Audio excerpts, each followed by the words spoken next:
India आप तक समाचार, कड़वा लेकिन सच।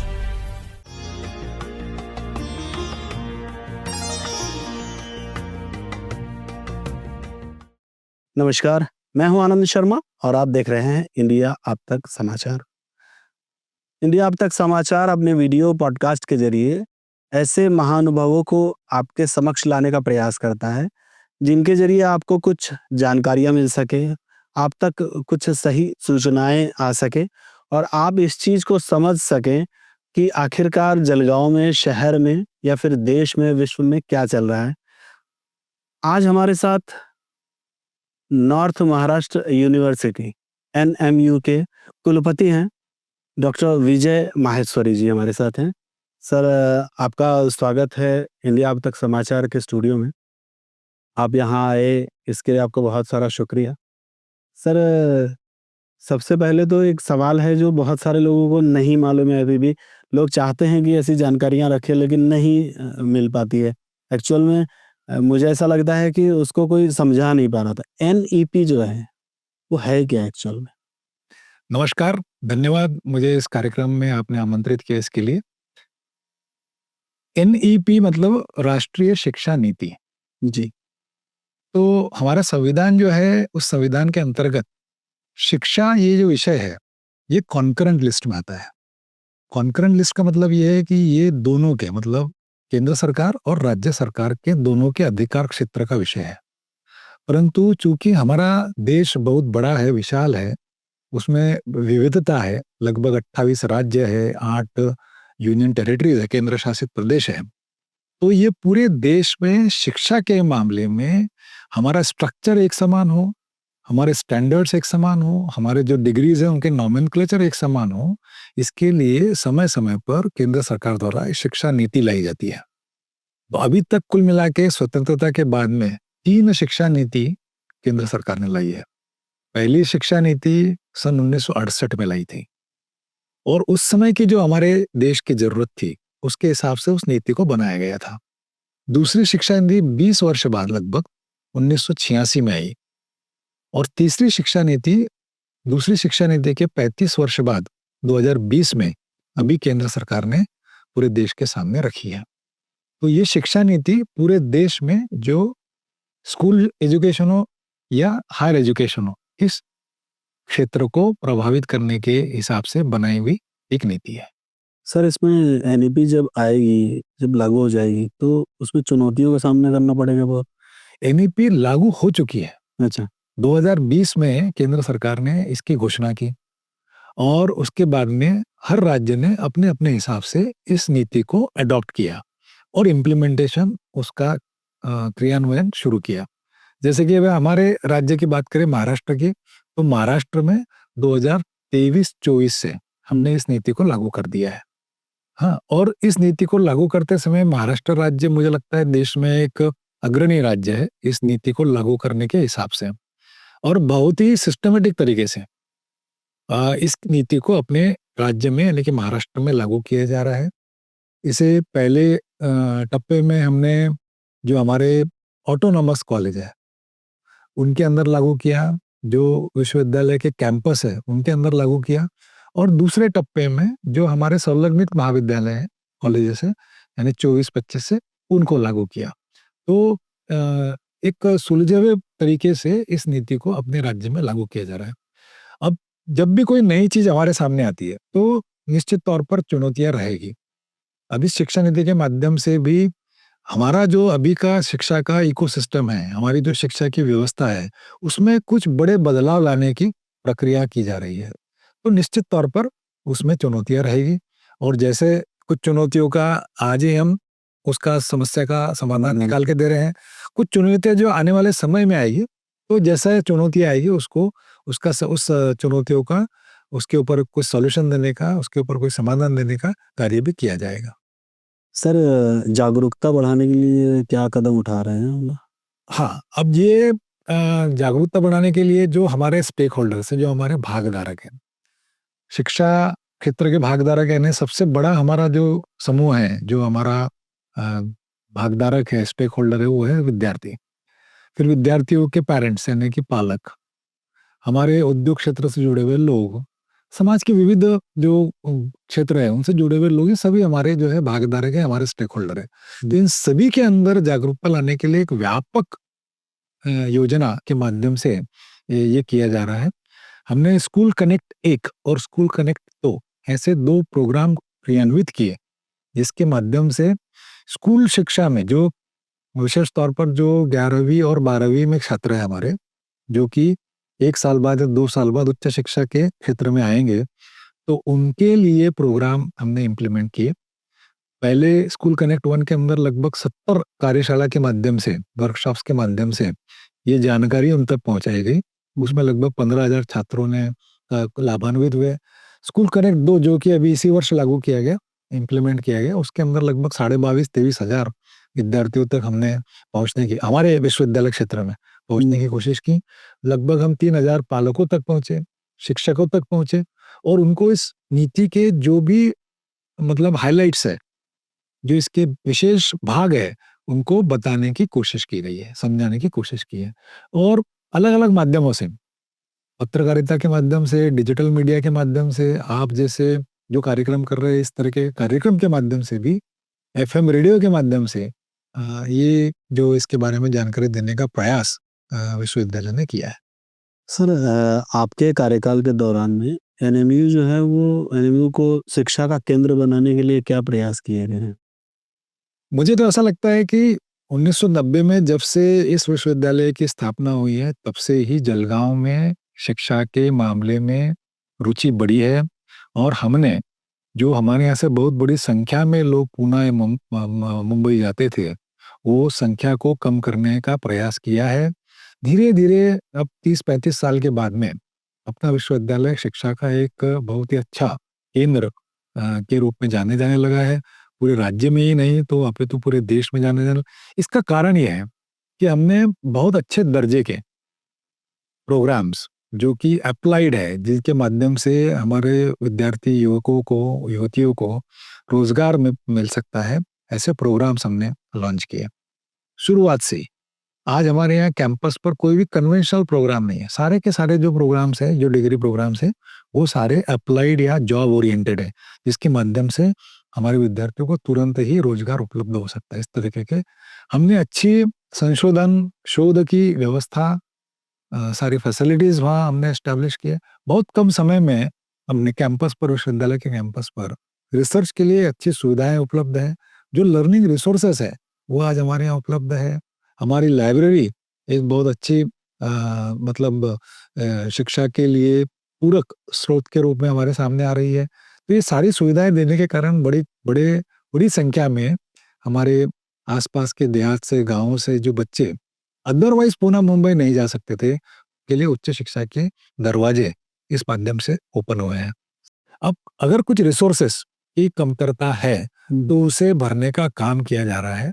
मैं कुछ उदाहरण के तौर पर आपको बताना चाहूँगा कि हमने जो हमारे ग्रामीण क्षेत्र के जो कॉलेजेस है, महाविद्यालय हैं, उनमें बहिनाबाई अभ्यासिका इस नाम से एक प्रयोग किया है कि अगर विद्यार्थी को घर पर पढ़ने की अच्छी तरीके से सुविधाएं उपलब्ध नहीं है, तो उसे महाविद्यालय में ही, कॉलेज में ही वो सुविधा उपलब्ध करा दी जाए और इसके लिए आर्थिक सहायता विश्वविद्यालय जो है महाविद्यालय को दे रहा है।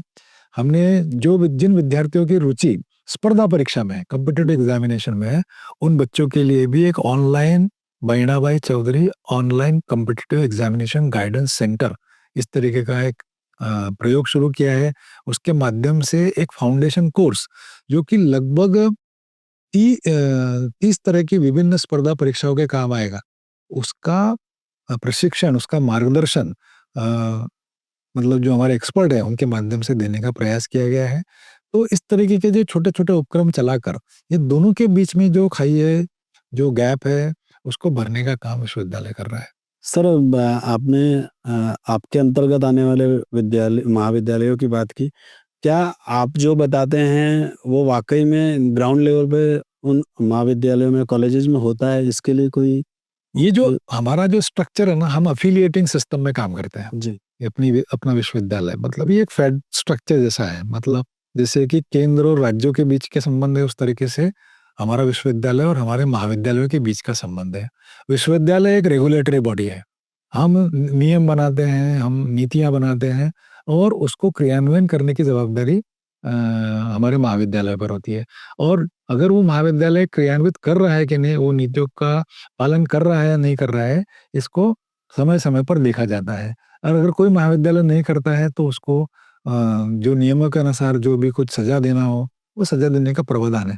तो मुझे लगता नहीं कि हमारे विश्वविद्यालय परिक्षेत्र में ऐसी कोई घटना होती है। आम तौर पर हमारे जो महाविद्यालय है, विश्वविद्यालय जो नीतियाँ बनाता है, विश्वविद्यालय जो दिशा निर्देश देता है, उसको फॉलो करते हैं, उसको इम्प्लीमेंट करते हैं, उसको क्रियान्वित करते हैं। तो आम तौर पर ये देखा गया है कि हमारे क्षेत्र में महाविद्यालय और विश्वविद्यालय के बीच के संबंध बहुत अच्छे हैं। सर, एनएमयू को डिजिटल क्षेत्र में आगे करने के लिए, अग्रणी बनाने के लिए कोई प्रयास हो रहे हैं? निश्चित तौर पर हम ये जो डिजिटल शिक्षा के अंदर टेक्नोलॉजी का उपयोग ये आने वाले समय में और अधिक मात्रा में और अधिक प्रमाण में होने वाला है। केंद्र सरकार की भी यही नीति है कि हम जिसको ऑनलाइन और डिस्टेंस एजुकेशन बोलते हैं, तो शिक्षा में इसका बड़े पैमाने पर बड़े प्रमाण में इस्तेमाल होने वाला है और इस दिशा में अपने विश्वविद्यालय ने भी बहुत सारे कदम किए हैं। हम भी हमारे यहाँ आने वाले जुलाई से हम अब यूजीसी जो हमारी रेगुलेटरी बॉडी है उसको अप्लाई कर रहे हैं, आवेदन कर रहे हैं कि हमें भी डिस्टेंस एजुकेशन चालू करने दी जाए। हमारे यहाँ विद्यार्थियों को ऑनलाइन पद्धति से शिक्षण मिले, इसके लिए विश्वविद्यालय में लगभग 10 ई स्टूडियो का निर्माण किया जा रहा है, जो अगले 1 वर्ष में वो तैयार हो जाएंगे। अभी ऑलरेडी अपने पास में 3 ई स्टूडियो है, जिसके माध्यम से वीडियो लेक्चर्स तैयार कर अपनी जो एक लोकल लर्निंग मैनेजमेंट सिस्टम है, उसके ऊपर डाले जाते हैं ताकि विद्यार्थियों को उसका लाभ मिले। विद्यार्थी जो हमारे कैंपस पर है और जो हमारे व्यावसायिक अभ्यासक्रम में जो शिक्षा ले रहे हैं, प्रोफेशनल कोर्सेस में, प्रोग्राम्स में, उनके लिए स्वयं करके केंद्र सरकार की ऑनलाइन डिजिटल प्लेटफॉर्म है, उसके ऊपर बहुत अच्छे दर्जे के कुछ कोर्सेज उपलब्ध हैं। तो उनको लेने के लिए भी हमने दिशा निर्देश दिए हैं और बड़े पैमाने पर विद्यार्थी उससे भी लाभान्वित हो रहे हैं। महाराष्ट्र सरकार अपने राज्य स्तर पर एक इसी तरीके का ऑनलाइन प्लेटफॉर्म बना रही है, उसमें अपना विश्वविद्यालय बहुत अच्छे तरीके से पार्टिसिपेट कर रहा है। तो हमारे जो विश्वविद्यालय के अंतर्गत जो शिक्षक जो महाविद्यालय हैं, उनके शिक्षकों को इसकी ट्रेनिंग दी जा रही है ताकि कल जाके वो अपना ई कंटेंट तैयार कर सके, अपना वीडियो लेक्चर्स तैयार कर सके और अपने विद्यार्थियों तक उसको पहुंचा सके। तो बहुत सारे कदम इस क्षेत्र में उठाए जा रहे हैं। सर, शिक्षकों की बात हुई तो एनईपी जो है, इसको लोगों तक पहुंचाने के लिए, छात्रों तक पहुंचाने के लिए, अभिभावकों तक पहुंचाने के लिए शिक्षक किस तरीके से योगदान? हमने विश्वविद्यालय स्तर पर, राज्य सरकार के स्तर पर और केंद्र सरकार के स्तर पर एक त्रिस्तरीय, आप कह सकते हैं कि एक प्रणाली के माध्यम से शिक्षकों को प्रशिक्षित किया जा रहा है, शिक्षकों का ओरिएंटेशन किया जा रहा है। तो विश्वविद्यालय ने उसके लिए वर्कशॉप किए। राज्य सरकार की अपनी एक अकादमी है, Maharashtra state faculty development academy. ये अपनी तरह की एकमात्र अकेडमी है पूरे देश में, इसी राज्य सरकार द्वारा बनाई गई। उसके माध्यम से शिक्षकों को प्रशिक्षित किया जा रहा है। और केंद्र सरकार का Pandit Madan Mohan Malviya teachers training programme है, तो उसके माध्यम से बड़े पैमाने पर व्यापक तौर पर शिक्षकों को इस शिक्षा नीति के बारे में बताया जा रहा है, उनको इसके सारे जो फीचर्स है, इसके जो सारे कैरेक्टरिस्टिक्स है, उसके बारे में बताया जा रहा है। और ये शिक्षकों का जब प्रशिक्षण पूरा हो जाएगा तो इनसे ये उम्मीद की जा रही है कि ये अपने जो भागधारक है, अपने जो स्टेक होल्डर्स थे, उन तक इस नीति को, इस शिक्षा नीति को वो पहुंचाए। सर, ये जो एनईपी 2020 है, ये किस तरह से समग्र और बहुविषयक चीजों को छात्रों तक पहुंचाती है? अब इसमें पहली बात यह है कि 35 साल के बाद में ये नई नीति लाने की आवश्यकता क्या है? तो जैसा कि आपको भी समझ रहा है, एक सामान्य नागरिक को समझ रहा है कि 35 साल में बहुत सारे बदलाव आए हैं। हमारे जो स्टेक होल्डर्स हैं, उनकी जो एस्पिरेशंस है, उनकी जो अपेक्षा है, उनकी जो आशाएं हैं शिक्षा के क्षेत्र से, उनके अंदर भी बदलाव आया है। तो उस बदलाव के हिसाब से शिक्षा नीति को ढाला गया है कि हमारे विद्यार्थियों को आज लगने वाले जो कौशल है, आज लगने वाले जो स्किल्स है, उसकी जानकारी दी जाए, उनको उसके अंदर प्रशिक्षण दिया जाए, नंबर 1। नंबर 2, अब एक ऐसा समझ में आया है कि अगर हमने अपनी लैंग्वेज में शिक्षा ग्रहण की तो वो ज़्यादा अच्छे तरीके से हम उसको समझ सकते हैं। तो लोकल लैंग्वेज में शिक्षा, जैसे कि महाराष्ट्र है तो मराठी में इसके लिए बात की जा रही है। इंटरनेशनलाइजेशन यानी अंतर्राष्ट्रीय स्तर पर आदान प्रदान हो, हमारे विद्यार्थी बाहर जा सके, बाहर के विद्यार्थी हमारे यहाँ आ सके, इसके लिए इसके अंदर प्रयास किए जा रहे हैं। शिक्षा के अंदर टेक्नोलॉजी का इस्तेमाल ये इसके अंदर किया जा रहा है। और अभी तक हमारी जो शिक्षा नीति थी उसमें ऐसा था कि हमने बहुत टाइट कंपार्टमेंट बनाए थे फैकल्टी वाइज। आर्ट्स का विद्यार्थी कॉमर्स के बारे में जानकारी नहीं रख सकता, कॉमर्स का विद्यार्थी साइंस के बारे में जानकारी नहीं रख सकता। अब इस नीति में ऐसा किया गया है कि ये जो दीवारें थी इसको ढा दिया गया है। तो अभी एक विद्यार्थी जो कॉमर्स का होगा उसको आर्ट्स का भी कोई विषय अगर मान लीजिए उसकी रुचि का होगा तो उसको पढ़ने की उसको ये मिलेगी, सहूलियत मिलेगी। साइंस का विषय पढ़ने की सहूलियत मिलेगी। और इस तरीके से ये बहुविद्या शाखीय एक्सपोजर जिसको हम बोल रहे हैं वो विद्यार्थी को मिल सकेगा। स्किल्स का बहुत बड़े पैमाने में हमने इसके अंदर हमारे जो पाठ्यक्रम है उसके अंदर हमने स्किल के बारे में जो है हम बहुत सजग है और उनका हमने इनकॉर्पोरेशन किया है। अभी हर एक जो हमारा प्रोग्राम है वो डिग्री प्रोग्राम है, वो पोस्ट ग्रेजुएट प्रोग्राम है, उसके अंदर हमने इंटर्नशिप हम बता रहे हैं कि जो महाविद्यालय या विश्वविद्यालय में जो सिखाया जाता है और इंडस्ट्री को जो लगता है उन दोनों के अंदर अंतर है। तो इस अंतर को पाटने के लिए अब कंपलसरी इंटर्नशिप, हर एक प्रोग्राम में इंटर्नशिप कंपलसरी है। अप्रेंटिसशिप एम्बेडेड डिग्री प्रोग्राम मतलब 1 साल का कंपलसरी एक इंडस्ट्री में जाके, एक संस्था में जाके, एक संस्थान में जाके उस विद्यार्थी को ऑन द जॉब ट्रेनिंग ये करने के ऐसे प्रोग्राम भी हमने शुरू किए हैं। तो सारी कोशिश ये की जा रही है कि विद्यार्थियों का समग्र विकास हो, उसके माध्यम से उसे रोजगार मिल सके या वो स्वयं रोजगारित हो सके। ये सारे प्रयास किए जा रहे हैं। सर आपके नेतृत्व में वनश्री पुरस्कार मिला है। मैं थोड़ा करेक्ट करूंगा ऐसा कि वनश्री पुरस्कार विश्वविद्यालय को 2000 के दशक में मिला है। 1990 में हमारे विश्वविद्यालय की स्थापना हुई। 1994-95 में हमारा जो कैंपस है जो बांबोरी के पास में है वहाँ हम लोग शिफ्ट हुए। 660 एकड़ का कैंपस है और जब हमें वो जमीन मिली थी तब वो पूरी तरीके से उजाड़, जहाँ किसी प्रकार का कोई पेड़ सपाट पेड़ नहीं थे, इस तरीके की बंजर जमीन थी। तो उस पर जब हम 94-95 में गए उसके बाद में बड़े पैमाने पर हमारे सभी जो स्टेक होल्डर्स हैं मतलब विद्यार्थी, हमारा जो शिक्षकेतर कर्मचारी वर्ग है मतलब नॉन टीचिंग स्टाफ है, वो शिक्षक, इस सब ने मिलकर बड़े पैमाने पर वहाँ पेड़ लगाए। आज लगभग विश्वविद्यालय कैंपस में 3 लाख के आसपास उन्होंने पेड़ लगाए। तो उसके कारण से वो जो पूरा 660 एकड़ का परिसर है उसका चेहरा मोहरा ही बदल गया है। मेरे पास में दोनों फोटोग्राफ्स हैं कि 1994-95 में पूरा सपाट भी कैसा दिखता था और आज कैसा दिखता है। आज हमने गूगल अर्थ पे भी लगा के देखा तो पूरे जलगांव में उससे ज्यादा ग्रीनरी वाली जगह कोई दिखेगी। ये जो सच है सर। तो इसके कारण जब 2000 के आसपास हमने बड़े पैमाने पर जब ये वृक्षारोपण किए तो राज्य सरकार ने भी और केंद्र सरकार ने भी इसकी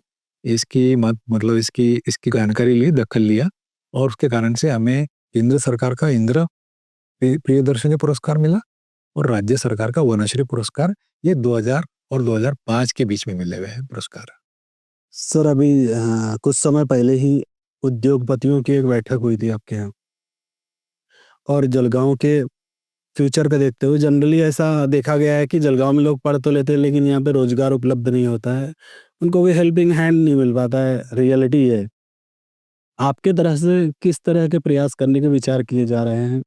हमने इसीलिए ये प्रयास किया, हमने ये कदम उठाया कि हम हमारे जो लोकल जो इंडस्ट्रियलिस्ट है, उद्योग क्षेत्र से जुड़े हुए लोग हैं, उद्योगपति हैं, उनको बुलाएं विश्वविद्यालय में और उनसे जानकारी हासिल करें कि आपको किस तरह के स्किल्ड मैन पावर की जरूरत है और उसका असेसमेंट करके अब हम ये कोशिश करेंगे कि जलगांव में इस तरीके के पाठ्यक्रम, वो सर्टिफिकेट प्रोग्राम होंगे, वो डिप्लोमा प्रोग्राम होंगे या वो डिग्री प्रोग्राम हो, वो शुरू करें जो कि हमारे उद्योगपतियों ने जिसके बारे में हमें सूचना दी है, ना कि हमारे यहाँ ही विद्यार्थियों को उस तरीके का प्रशिक्षण मिले और जब विद्यार्थी ये प्रशिक्षण लेके बाहर पढ़ेगा, विश्वविद्यालय के कैंपस से बाहर आएगा, तो उसे लोकल ही यहाँ पर उसको रोजगार उपलब्ध हो, जैसा प्रोडक्ट चाहिए होगा वैसा प्रोडक्ट आप बना के देने का प्रयास करेंगे। प्रयास करेंगे।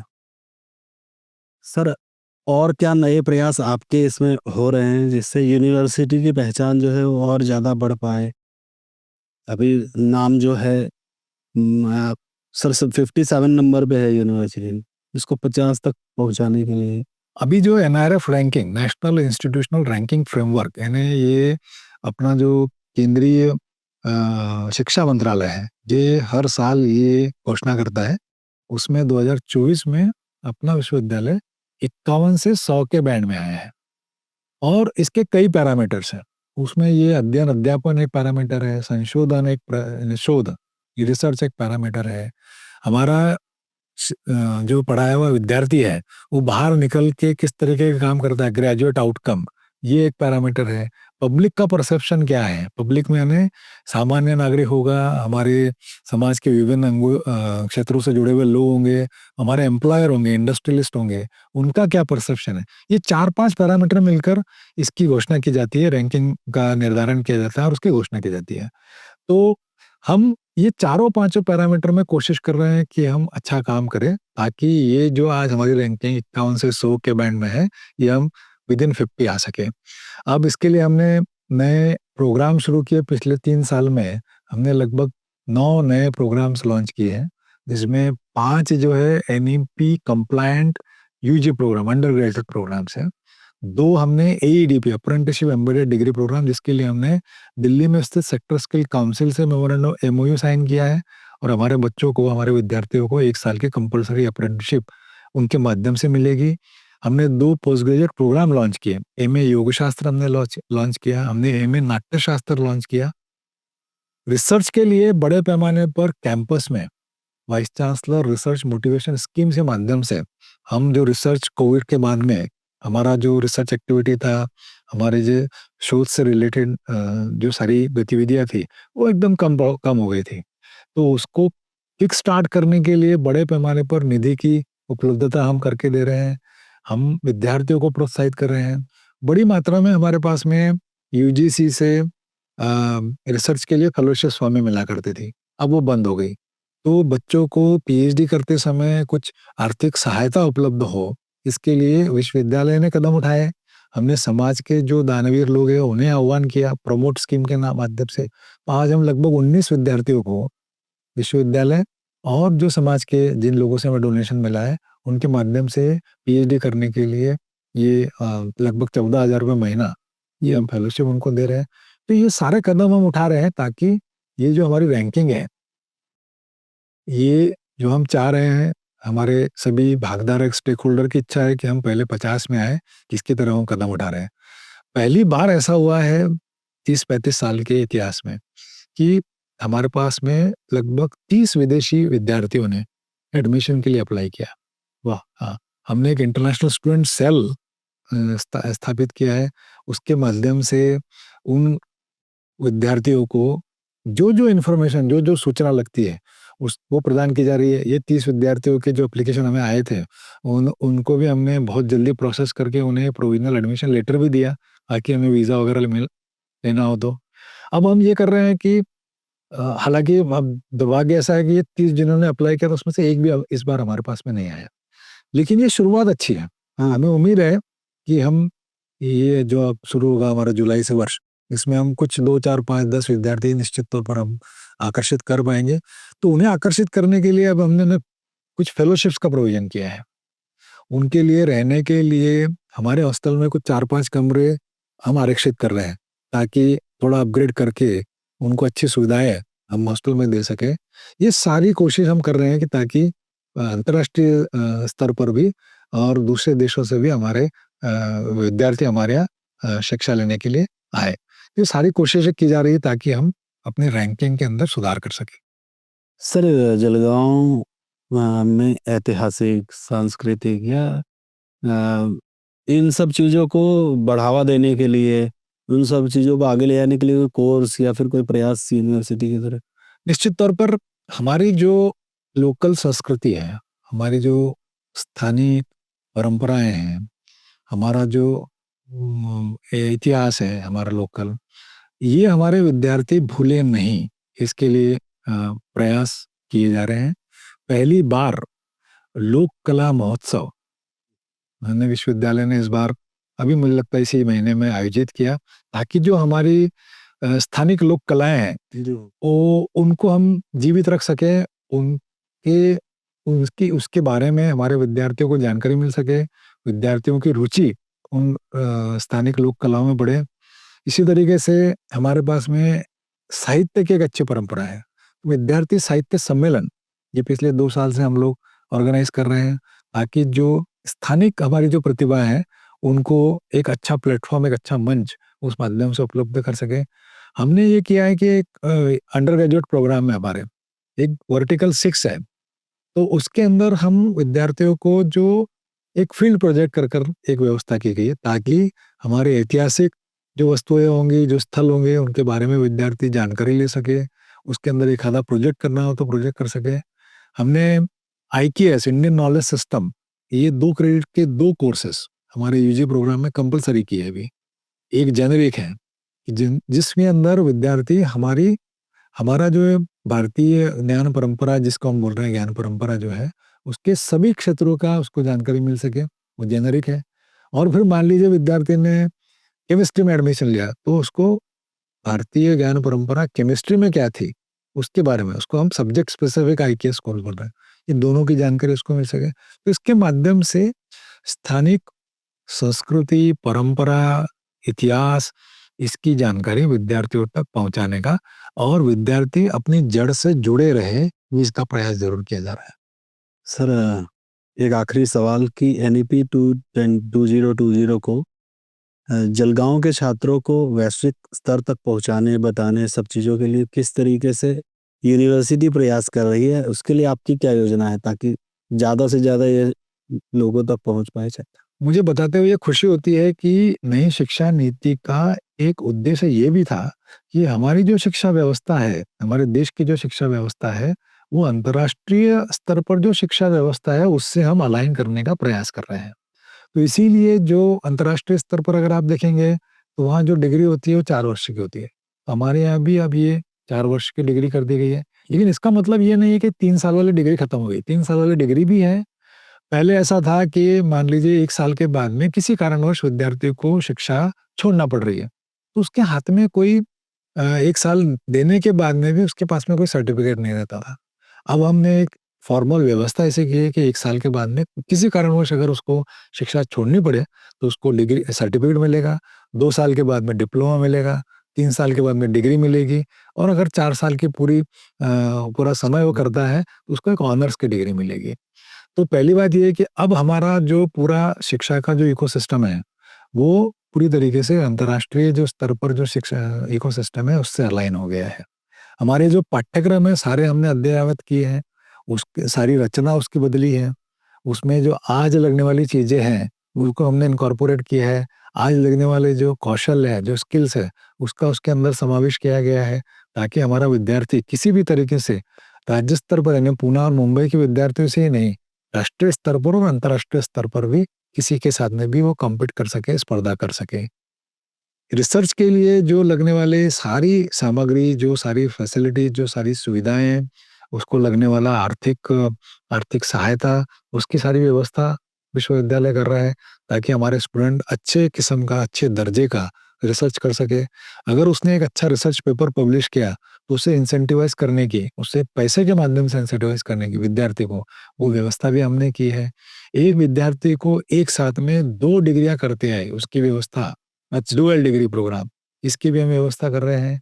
किसी विद्यार्थी को 2 वर्ष शिक्षा यहाँ लेनी है और बाद में उसे लगता है कि मुझे पूना जाना है, या पूना कोई विद्यार्थी 2 वर्ष शिक्षा लेने के बाद में उसे लगता है कि मुझे जलगांव आना है, तो ये इंटर इंस्टीट्यूशनल मोबिलिटी, इसकी व्यवस्था भी अब विश्वविद्यालय करके दे रहा है। तो ये सारी प्रक्रिया के माध्यम से हम किसी भी तरीके से अंतर्राष्ट्रीय स्तर पर जो मानक है, जो स्टैंडर्ड्स है, उसके हिसाब से सारी शिक्षा, सारी सुविधाएं देने का प्रयास विद्यार्थियों तक करने की कोशिश। सर, भाषा की बात हुई तो लोकल लैंग्वेज में भी NEP में कुछ ऐसे हैं क्या कि लोकल लैंग्वेज उसमें ऐड करना? हाँ, राष्ट्रीय शिक्षा नीति का एक और प्रमुख जो कैरेक्टरिस्टिक हम बोल सकते हैं, उसमें जो भारतीय भाषा है, जो रीजनल लैंग्वेजेस है, जो लोकल लैंग्वेजेस है, उसको बढ़ावा देना। मुझे लगता है कि उस क्षेत्र में भी हमारे विश्वविद्यालय ने बहुत अच्छा काम किया है। हम मराठी भाषा में विज्ञान के विद्यार्थियों को उत्तर लिखने की ये सुविधा, उपलब्धि और अनुमति हम दे रहे हैं, ताकि हमारा प्रश्न पत्रिका इंग्लिश में होगी, लेकिन विद्यार्थियों को लगता है कि मैं मराठी में अच्छी तरीके से उसका उत्तर दे सकता हूँ, तो वो मराठी में भी लिख सकता है, वो इंग्लिश में भी लिख सकता है, और मराठी इंग्लिश दोनों दूसरों में भी लिख सकता है। ये बहुत अच्छी चीज़ है सर, मतलब मुझे सब समझता है लेकिन मुझे अगर इंग्लिश नहीं आती है तो मैं उसको प्रॉपर लिख नहीं सकता। हाँ, तो इसके लिए हमने वो सुविधा उपलब्ध करके दी है। हमने हमारे कैंपस पर जो 4 पीजी और 1 यूजी ऐसे 5 प्रोग्राम्स में 20% सीट्स जो है मराठी भाषा में अगर किसी को शिक्षा लेनी है उनके लिए आरक्षित रखी है अभी। हम जो है यूजी के अंदर एक हमारा ओई ओपन इलेक्टिव और जेनेरिक इलेक्टिव एक ऐसा वर्टिकल है। तो आर्ट्स के विद्यार्थियों के लिए उन्हें कंपल्सरी है कि वो कॉमर्स फैकल्टी या साइंस फैकल्टी के विषय लेना है, और उनको इंग्लिश में वो समझने में दिक्कत है। तो ऐसी 24 पुस्तक हम मराठी भाषा में हमारे विद्यार्थियों को उपलब्ध करा के दे रहे हैं। कुछ इंग्लिश माध्यम की पुस्तकों का ट्रांसलेशन, अनुवाद मराठी भाषा में करने का प्रयास भी किया जा रहा है। एमए, एमकॉम के लगभग 13 अलग-अलग जो प्रोग्राम्स हैं, 13 या 11 प्रोग्राम्स के मराठी भाषा के लगभग 200 पुस्तकों का ई-बुक्स का मराठी में ट्रांसलेशन करके या लिखान करके लिखकर ये आज हमारे पास में ई फॉर्म में उपलब्ध है। ज़रूरत पड़ने पर विद्यार्थी उसका भी फ़ायदा ले सकते हैं। तो ये सारे प्रयास किए जा रहे हैं कि लोकल लैंग्वेज में यानी कि मराठी माध्यम में, और अगर किसी बच्चे को उसमें सुविधा है पढ़ने में, तो ये सुविधा उसको उपलब्ध करा के दी जा रही है। बहुत बढ़िया सर।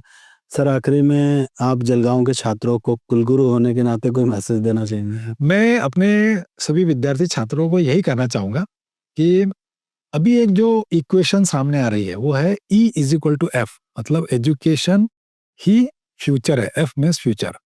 आने वाले समय में हमारा व्यक्ति हो, समाज हो, राज्य हो या फिर देश हो, एजुकेशन के सिवाय या शिक्षा के सिवाय पर्याय नहीं। तो मैं ये आह्वान मेरे सभी युवक छात्र छात्राओं से करना चाहूँगा कि ये जो आपको एक अपॉर्चुनिटी मिल रही है, ये जो आपको एक एक संधि मिल रही है, इसका आप पूरी तरीके से उपयोग करें और अपने आप को अच्छी तरीके से शिक्षित कर कर।